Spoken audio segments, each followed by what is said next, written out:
حافظ صاحب یہ کہیں سے نکلتے ہیں.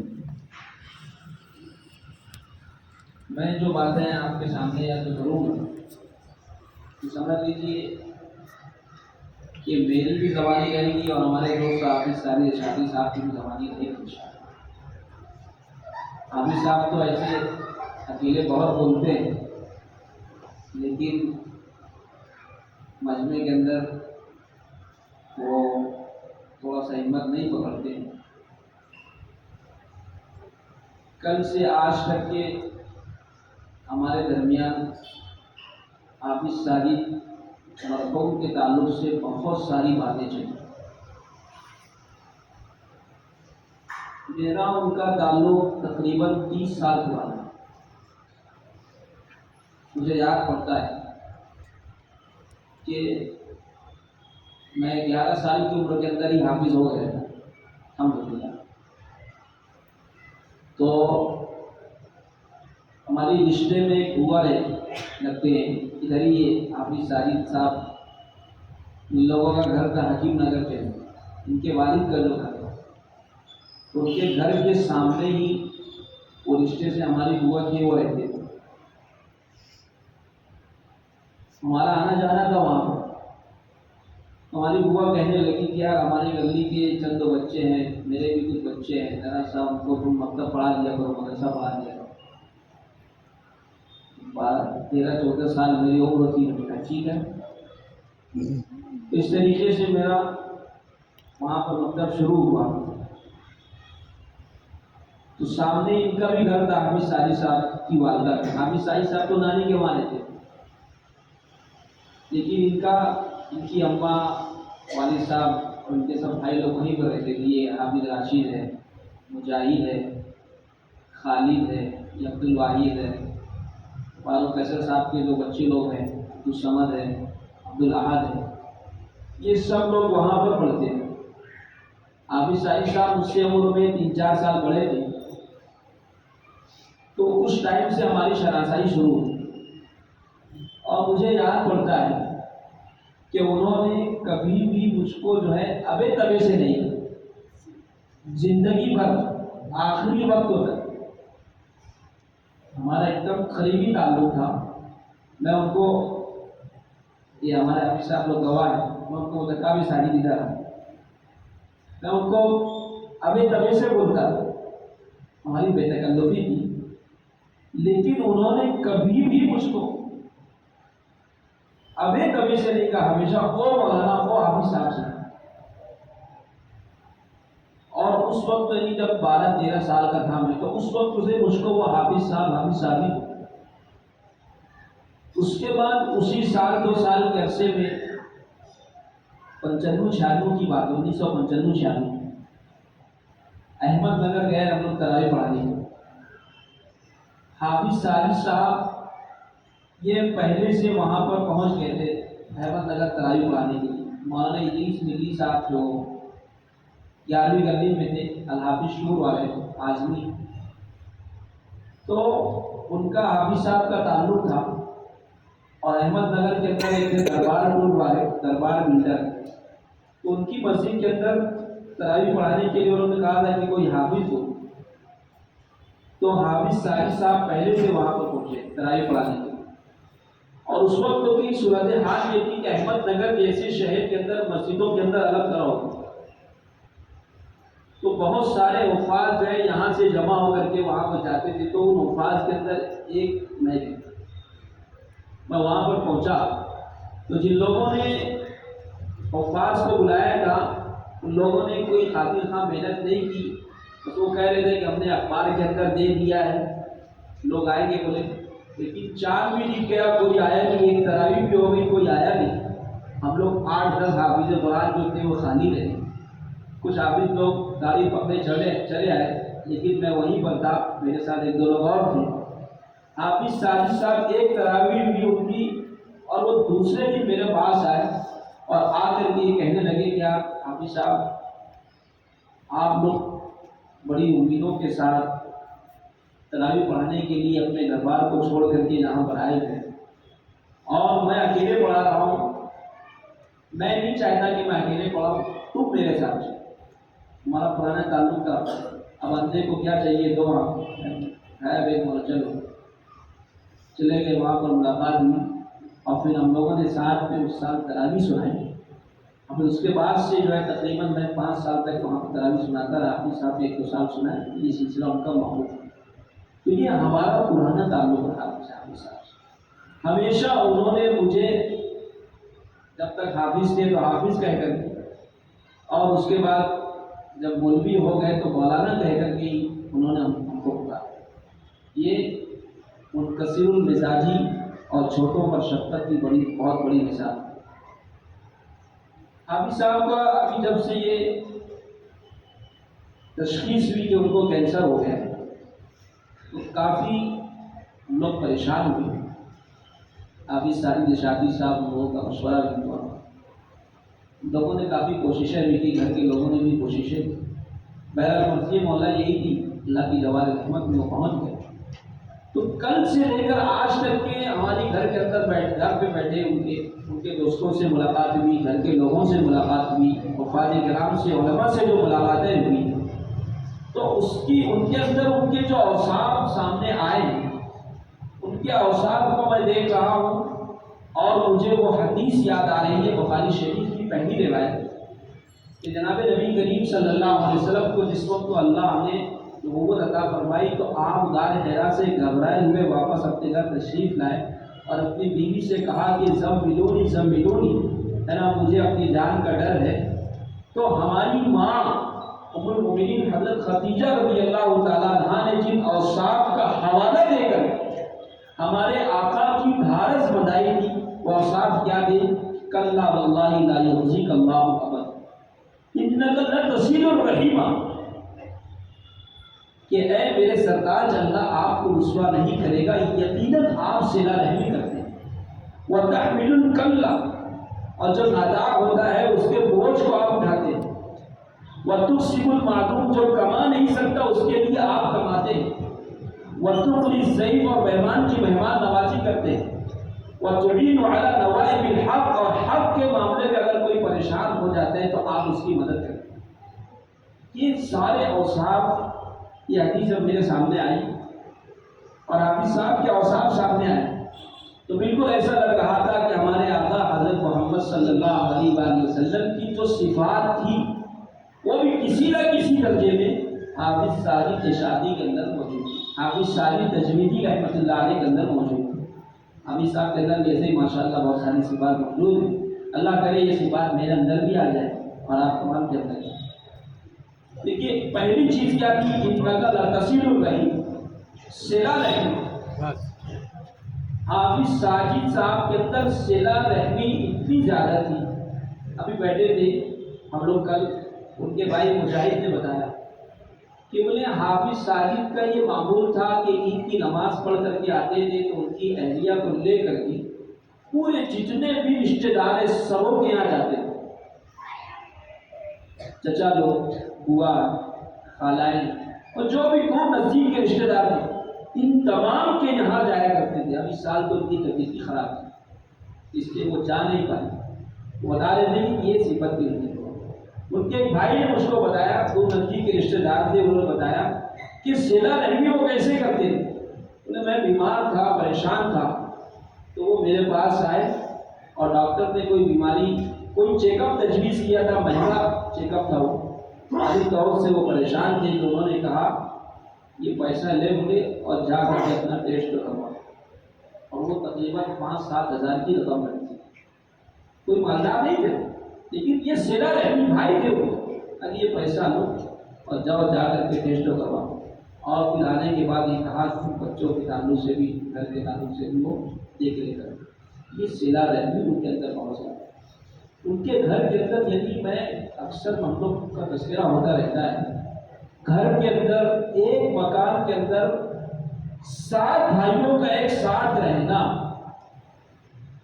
ہاں یہ اب جو دور چل رہا ہے ایک دم فاسٹ ٹیکنالوجی، عورت آتی ہے، بیوی آتی ہے پہلے ہی دن اور دوسرے دن سے جو اپنا میری کھوڑی کہاں ہے، میرا کمرہ کہاں ہے، اور میری پلنگ کہاں ہے، اور تمہارا پلاٹ کتنا ہے، اور کہاں گھر ہے، اور کہاں کیا ہے، کہاں کیا ہے، یعنی اپنا بار سوچنے کی جو کوشش ہوتی. حافظ ساجد صاحب رحمۃ اللہ علیہ یہ 7 بھائیوں کے ساتھ ایک ہی جگہ پر ہے. اس کے اندر جہاں ان کے والدین کی خوبیاں ہیں وہیں پر مین کردار جو ہے، میں کہوں ہم لوگ ایک دم کلوز ہیں ان کے گھر سے، مین کردار حافظ ساجد تجویدی رحمۃ اللہ علیہ کا مین کردار. یہ بات سمجھ کر کے سب کو دے کر کے چلے.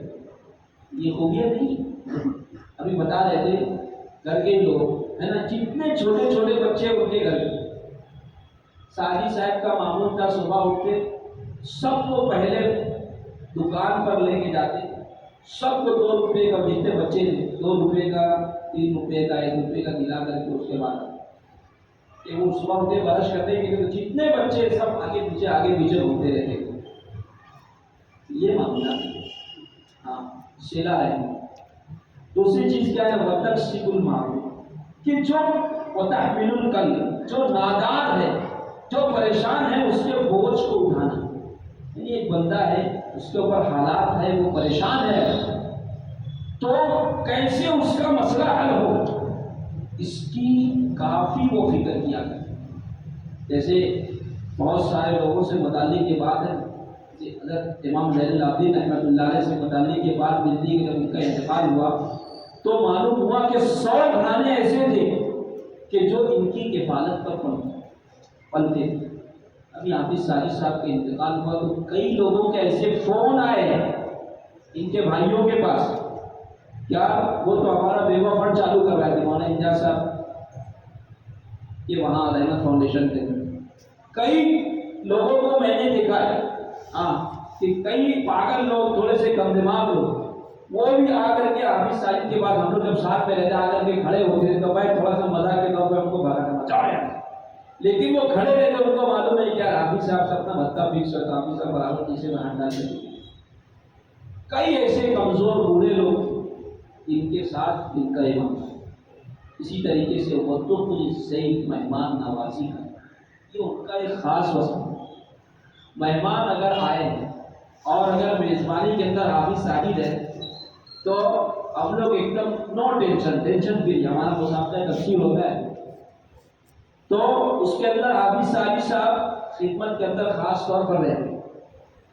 یہ حافظ ساجد ہے وہ برابر ارینجمنٹ کر لیتے کہ مفتی حافظ صاحب یہاں پر تشریف فرمائیں. مفتی صاحب کی تو ایک دم دست راست تھے اور کہنا چاہیے کہ ہر چیز میں ان کے ساتھ رہتے تھے. کل اورنگ آباد سے مہمان آئے، وہ کہہ رہے تھے کہ 12 بجے رات کو وہاں سے مہمان آتے تھے. حافظ صاحب برابر ان کو کہاں کھلانا ہے، کیا پلانا ہے، کہاں سے کیا لے کر کے کیسے ایڈجسٹ کرنا ہے، یہ ان کا ایک نمایاں مسئلہ. مہمان کی مہمان وتعین علی نوائب الحق، اور حق کے معاملے میں اگر کوئی بندہ پریشان ہو جائے اس کی اعانت کرنا، اس کی مدد کرنا. یعنی یہ جو مولوی لوگ ہیں نا، مولویوں کے اندر اگر کوئی پریشان ہوتا نا تو ہم لوگ جب بیٹھتے تھے آپس میں تو تذکرہ ہوتا تھا کہ یار فلاں بندہ پریشان ہے، فلاں بندے کے اوپر حالات ہے، تھوڑا سا ان سے ملنا چاہیے، ان کے تعلق سے جو کچھ بھی ہو سکتا ہے کرنا چاہیے. تو برابر کوشش کرتے. مفتی صاحب کے اوپر بھی حالات ہے کئی مرتبہ، مفتی صاحب کے بھی معاملات کو حل کروانے کے لیے انہوں نے برابر آئیڈیا سے ریڈیو بنایا. حافظ ساجد کے اندر ایک خاص یہ وصف ہوتا ہے آئیڈیا سے ریڈیو بنانے. یعنی کون سا معاملہ کیسے بنے گا اور کس سے بنے گا اور کس وقت تو کون سی گوٹی کھیلنا چاہیے، یہ پورا وصف اللہ رب العزت نے ان کو عطا فرمایا تھا. اور برابر جو ہے گیم سیٹ ہوتا تھا اور جو ہے معاملہ اس کا بن جاتا تھا. ہم کئی لوگوں کے جو ایسے پریشان حال لوگ تھے جو بالکل عاجز آ چکے تھے، ایسے لوگوں کے معاملات کو اور چل پھر کر کے لوگوں کی سماجی خدمت کرنا. دیکھو حافظ ساجد صاحب صرف حافظ قرآن تھے، لیکن اس مسجد کے اندر یہ اکابر علماء بیٹھے ہیں. میں ان کے درمیان بہت ذمہ داری کے ساتھ یہ جملہ ادا کروں گا کہ وہ بہت سارے علماء پر اور کہیں جا کے کہتا ہوں کہ مفتیان کرام پر بھاری ہوئے. مسائل میں حکمت تھی ان کے، حکمت کہ کون سے مسئلے کو کیسے حل کرنا اور کب حل کرنا. آج ہمارے علماء معاف کیجیے گا ہمارے علماء ہے نا، یہ عزیز بچوں آپ کو جو بلا کر کے یہاں کہانی قصہ سنانا مقصد نہیں ہے بیٹے، مقصد یہی ہے کہ یہ جو جانے والے کے اندر جو صفات تھی ان صفات کو اپنے اندر پیدا کرنا ہے، قوم کے لیے تڑپنا ہے، امت کا درد اپنے دل کے اندر رکھنا ہے۔ ہاں بہت سارے علماء فارغ ہو رہے ہیں اور خاص فارغ ہو رہے ہیں، لیکن کیا ہو رہا ہے وہ اپنے آپ کو بالکل سمیٹ کر کے رکھتے ہیں، نفع بخش نہیں بناتے، امامت کرتے ہیں، نماز پڑھا کر کے صرف گھر چلے جاتے ہیں، معاف کیجیے گا مدرسہ پڑھا کر کے گھر چلے جاتے ہیں، سماجی کام، لوگوں کی خدمت کا کام، خدمت خلقوں کا کام یہ نہیں کرتے۔ حافظ ساجد کے اندر کی وصف کو بہت زیادہ ہاں ہم نے پوار باڑی کے علاقے کا بھی میں نے مسجدوں کو گنا، بیٹھا تھا تو میں نے مسجدوں کو گنا تو تقریباً 9 مسجد کے اندر وہ ذمہ دار، ایک نہیں 9، اور الحمدللہ اللہ کا شکر ہے، میں تحدیث بالنعمت کے طور پر کہتا ہوں کہ ہمارے انڈر میں جتنی مسجد ہے الحمدللہ سبوں کے نظام جو ہے بہت اچھا تھا، ہم نے سسٹم کو ایسا بنایا۔ تو یہ 9 کے 9 جو مسجدوں کے اندر وہ حافظ ساجد ہے، میرے ساتھ 5 سے 6 مسجدوں کے اندر ہے، اور حافظ ساجد اشاعتی کے ساتھ بھی کر دے گا، حافظ نئی کے ساتھ ہے نا۔ تو ایسے اس طریقے سے جو مسجدیں بنوائی ہم نے، خریدی، زمین خریدی، پوار واڑی کے اندر آپ دیکھیے ہم نے سب چاروں پانچوں طرف سے مسجدوں کے لیے جگہ خرید کر کے ہے نا، اور باقاعدہ اس کو بنوایا، تعمیر کروایا، اور اس کے اندر مکتب کا اور دیگر سلسلوں کا جو شروعات ہوئی، حافظ ساجد کا اس کے اندر ایک اہم کردار ہے۔ ہم لوگ کیسے ہے نا، کچھ لوگ ہوتے ہیں کہ ایسے ہوتے ہیں کہ زمین پر فیلڈ پر اتر کر کے کام کرتے ہیں، تو میرے جیسا کمزور آدمی میں تو بہت زیادہ وہ نہیں کر سکتا، لیکن بہرحال جہاں پر ایسی ضرورت پڑتی تھی، مولانا امتیاز صاحب نے بتایا حافظ ساجد صاحب کو ایسا کام، چٹائی بچھانے کا مسئلہ ہے، چٹائی بچھا دی، ہاں بچھا دی، کچھ پارٹی اٹھا کر کے کچھ تعمیر کا کچھ مسئلہ ہے اس کے اندر چندہ کرنے کا مسئلہ ہے، بچھا دیے رومال اور چندہ کر دیے، یعنی ذمہ دار ہونے کے باوجود ساری چیزوں کو کرنا، یہ اچھوں کے مسئلہ ہے۔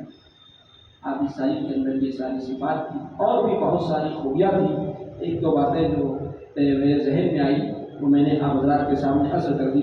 ایک بات اور یہ ہے کہ نمازوں کے انتہائی پابند اور اول وقت میں نماز پڑھنا، یہ ان کی خوبی تھی، اول وقت میں نماز پڑھنا۔